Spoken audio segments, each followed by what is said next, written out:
और ये है भाई रशियंस की फिटनेस का राज। 3 बार मैं वापस आ गया तो बैड लक ही रहा है। ये है भाई वो हाफ प्राइस वाला। आई थिंक ऑलमोस्ट हाफ है, तो क्योंकि क्योंकि medical- यहाँ जो पार्ट टाइम जॉब हो रही है ना, वो ऑफिशियल लेटर पे नहीं हो रही है। हाँ भाई, ये होता है स्ट्रगल। दूसरी बात उन्होंने बताई कि यहाँ पे करप्शन बहुत ज्यादा है, कि तबाह रशिया भी उतना ही हो रहा है क्योंकि तुम्हारे पास इज्जत ही नहीं है।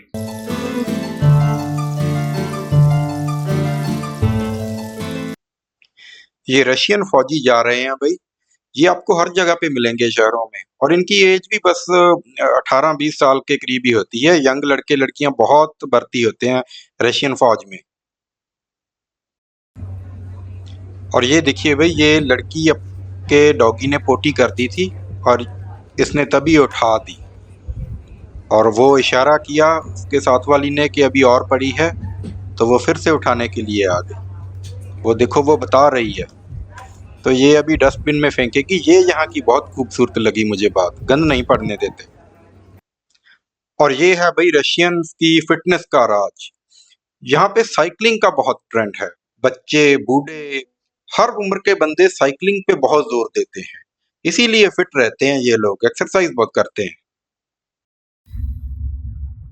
लेनिन की डेड बॉडी देखने का मुझे इसीलिए भी इच्छा थी क्योंकि लेनिन का एक मोटो था। वो बोला करता था कि आप मुझे ये बताओ कि आपका जो यूथ है कैसा म्यूजिक सुनता है। आपके यूथ की म्यूजिक प्रेफरेंस से मैं आपके कंट्री का भविष्य बता दूंगा। तो ये कोई सुलझा हुआ बंदा ही ऐसी बातें कर सकता है भाई। यूं ही नहीं, उसने पूरा मींस के सिस्टम को उखाड़ फेंका जिसपे मोनार्की थी कंट्री में, उसको पूरे राजशाही को खत्म कर दिया। और उसके बाद रशिया का प्रेसिडेंट बना। रशिया फिर यूएसएसआर बना, और उस यूएसएसआर में फिर कितने 16-17 कंट्री और इंक्लूड हो गए। तो महान फिलोसफर था भाई। चलो किसी और टाइम पे फिर देखेंगे, अगर बाद में रशिया आना हुआ। अभी तो मैं नहीं जा रहा क्योंकि 3 बार मैं वापस आ गया तो बैड लक ही रहा है। मैं भाई गया था इस शॉप में सोवेनियर देखने। मैं तो मैग्नेट ही लेता हूँ। तो मेरा बैग ना टकरा गया, एक घंटी सी पड़ी थी छोटी सी, वो गिर के टूट गई। तो मैंने फिर, ऐसे अच्छा नहीं लगता, मैंने बोला कि मैं इसे बाय कर लेता हूँ। तो उन्होंने भी फिर दरिया दिली दिखाई। वो लड़की बोलने लगी कि आप हाफ प्राइस में ले लो, तो उसने मुझे वो गिफ्ट हाफ प्राइस में ही दे दिया। ये है भाई वो हाफ प्राइस वाला। 600 रूबल का था, मुझे उन्होंने 300 का दे दिया। ये मैं अभी एक दूसरी शॉप में जा रहा हूँ मैग्नेट बाय करने के लिए, क्योंकि वहां पे मैग्नेट थे ही नहीं उनके पास, नहीं तो वहीं से खरीद लेता। तो चलो यहाँ अंदर जाके देखता हूँ। अभी मैं इनमें से कंफ्यूज हूँ। 2-3 मुझे अच्छे लग रहे हैं, लेना तो एक ही है ना। मैं ट्राई करता हूँ ये, क्योंकि इस पे सारे मॉन्यूमेंट आ रहे हैं मॉस्को के। चलो कंफ्यूजन खत्म, ये काम भी पूरा। Brother, hello, how are you? I'm good. I'm good. I want to buy this This one. one, okay. Yeah. Welcome in our market. Yeah. Thank you so much. So Sir. you will pay by cash or card? By cash. Cash, okay, no problem. Okay, bhai. This is a very good shop. You must come here. It is on the back side of the Red Square. And the brother, he Welcome in our market. okay. every He day. gave me discount as well. Thank you so much. You're welcome. Yeah. Spasibo. और वो देखिए भाई, वो बिल्ली पड़ी है वास्तुशास्त्र वाली। तो सुपरस्टिशियस तो ये लोग भी होते हैं वेस्टर्न कंट्रीज में भी। ये देखिए, बिकती होगी इसीलिए रखी हुई है ना, जो हमारे दुकानों में रखते हैं। हाँ जी, तो अभी मैंने रशियन सोवेनियर भी ले लिया है। मैग्नेट 450 का था, तो उसने मुझे 400 में ही दे दिया। 50 रूबल का मुझे डिस्काउंट दे दिया। अरेबिक था वो बंदा, तो उसने सोचा कि मेरी पब्लिसिटी होगी। तो उसमें मैंने बोला कि ये क्यों? तो बोला पब्लिसिटी आप करो हमारी, यूट्यूब पे डालो इसको, इसीलिए 50 रूबल का आपको डिस्काउंट दिया है।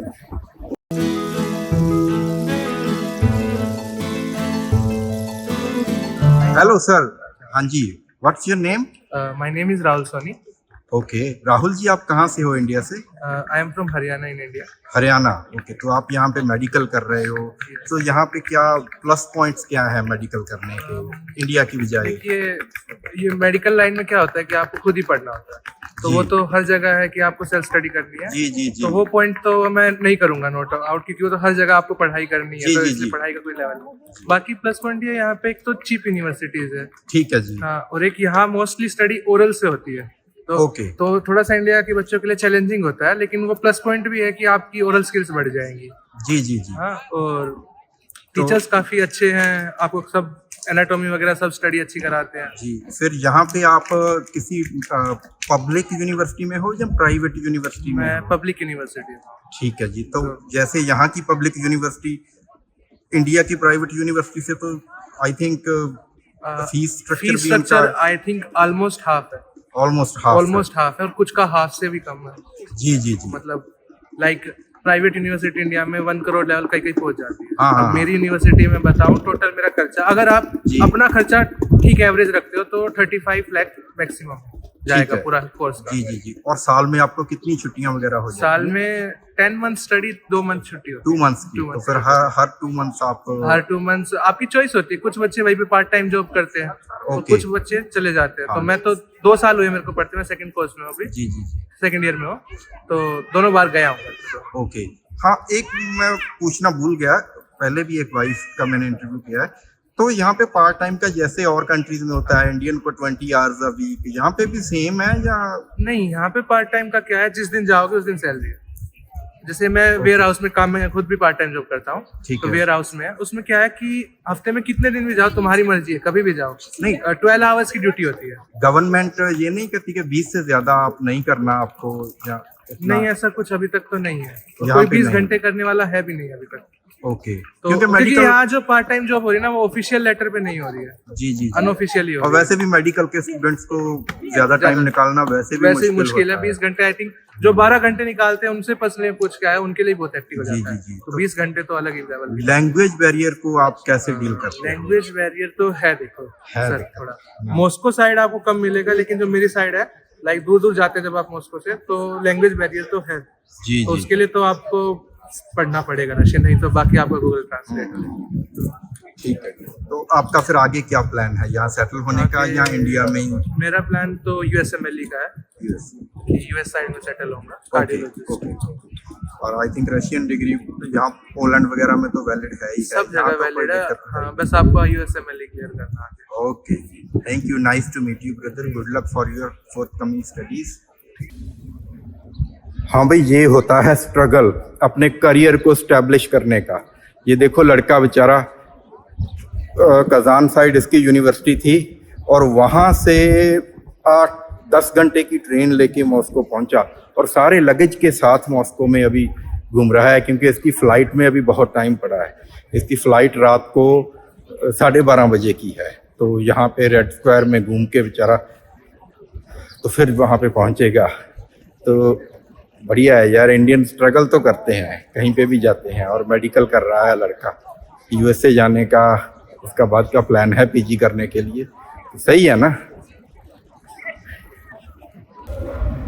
हाँ जी, तो जैसे उन भाइयों ने बताया कि यहाँ पे उनकी जो इसीलिए वो आते हैं क्योंकि यहाँ पे उन्हें सरकारी यूनिवर्सिटी में एडमिशन मिल जाती है, जो कि रशियन के लिए तो बहुत सस्ती पड़ती है, बट उन लोगों को पड़ जाती है लगभग 35-40 लाख में पूरी डिग्री एमबीबीएस। ये एमडी बोलते हैं ये लोग, एमबीबीएस नहीं बोलते।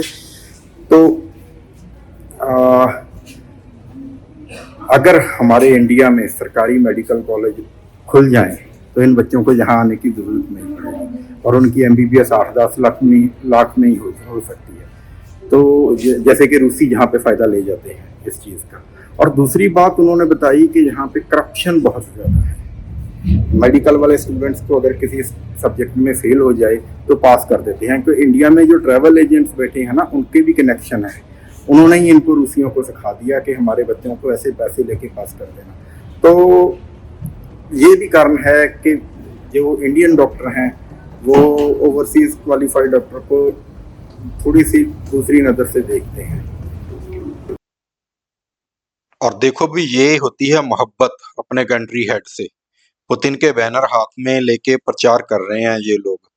वैसे भी यहाँ पे विरोध प्रदर्शन तो होता ही नहीं है, क्योंकि वन पार्टी सिस्टम ही है रशिया में, तो पुतिन ही पुतिन है चारों तरफ। हाँ तो भाई, ये जो इनमें जंग छिड़ी हुई है ना रूस और यूक्रेन में, चलो यहाँ पे मॉस्को में इसका कोई असर नहीं है, बिल्कुल भी दिखाई नहीं दे रहा, एकदम शांति है, क्योंकि यूक्रेन के पास इतने रिसोर्सेज ही नहीं है कि वो इन पर आकर अंदर आकर अटैक कर सके।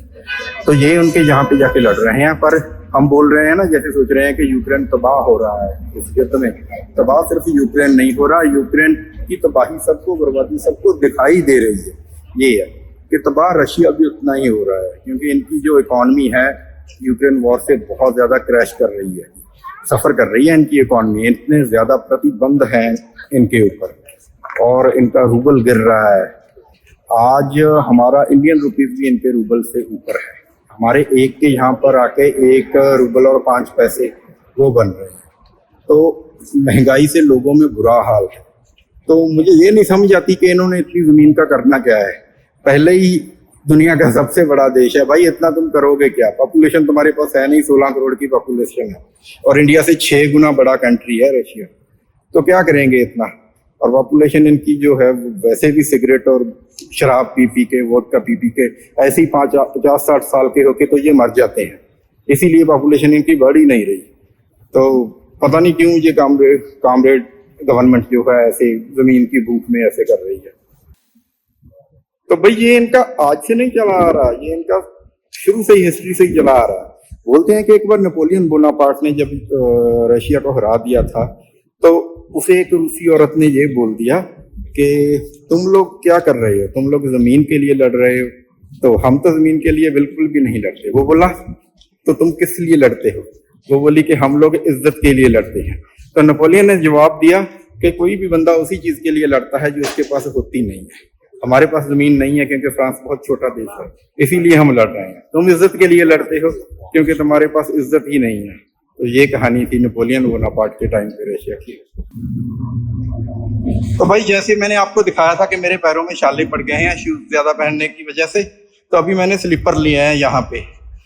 तो ये एकदम लोकल सा सड़ा सा ब्रांड है स्लीपर का, पता नहीं कैसे होंगे। तो ये मुझे मिले हैं 1900 में। अगर इंडिया से यही खरीदता तो 3000 में तो मुझे सेल में से एडिडास वगैरह के अच्छे मिल जाने थे। तो इसीलिए बोल रहा था कि घर वालों की बात माननी चाहिए, ऐसे नहीं करना चाहिए। तो चलो, अभी मैं फंसा हुआ था, क्योंकि नहीं तो मेरे पैर पूरी तरह से फट जाते, क्योंकि अभी मैं 8 दिन रशिया में और हूँ, और उसके बाद 7 दिन मैं हूँ उज़्बेकिस्तान में। तो इतने में तो मेरी पूरे पैरों के तले ही फट जाते हैं।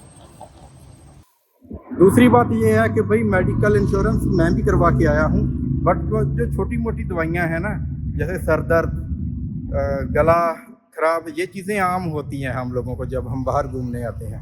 तो ये मेडिसिन आपके पास होनी चाहिए। मेडिकल इंश्योरेंस कोई काम नहीं आता इन छोटी मोटी दवाइयों में, क्योंकि आप छोटी सी, अगर आपका गला दुख रहा है, ठंडा पानी पी लिया, आइसक्रीम खा ली, अगर आपका गला दुखने लग गया तो आप डॉक्टर के पास नहीं जाओगे इतनी छोटी प्रॉब्लम लेके। तो अपनी मेडिसिन जरूर लेके आओ, काम चलाऊ मेडिसिन जरूर लेके आओ अपनी। तो ये आप ध्यान रखना। मैंने तो चलो गलतियां की हैं इस टूर में। तो देखिए भाई, रात के 9 बज चुके हैं, अभी भी धूप है यहाँ पे। मॉस्को कभी सोता ही नहीं है, मैंने आपको पहले भी बताया था, क्योंकि दिन बहुत लंबे होते हैं गर्मियों में यहाँ पे।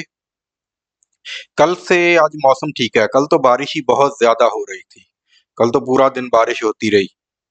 आज तो अच्छा है दिन। एक बात मैंने और देखी है कि यहाँ के लोग ठंड को लेके सेंसिटिव भी बहुत हैं। ये देखिए, ये तो चलो आंटी बुजुर्ग है थोड़ी, इसीलिए जैकेट पहनी हुई है। यंग लड़के लड़कियों ने भी जैकेट्स निकाल ली अपनी, थोड़ी सी हवा चलने लग गई। तो मुझे इतनी ठंड नहीं लग रही, मैं तो एंजॉय कर रहा हूँ। ये आइसक्रीम भी खाते हैं और जल्दी से ठंड भी लगने लग जाती है इनको।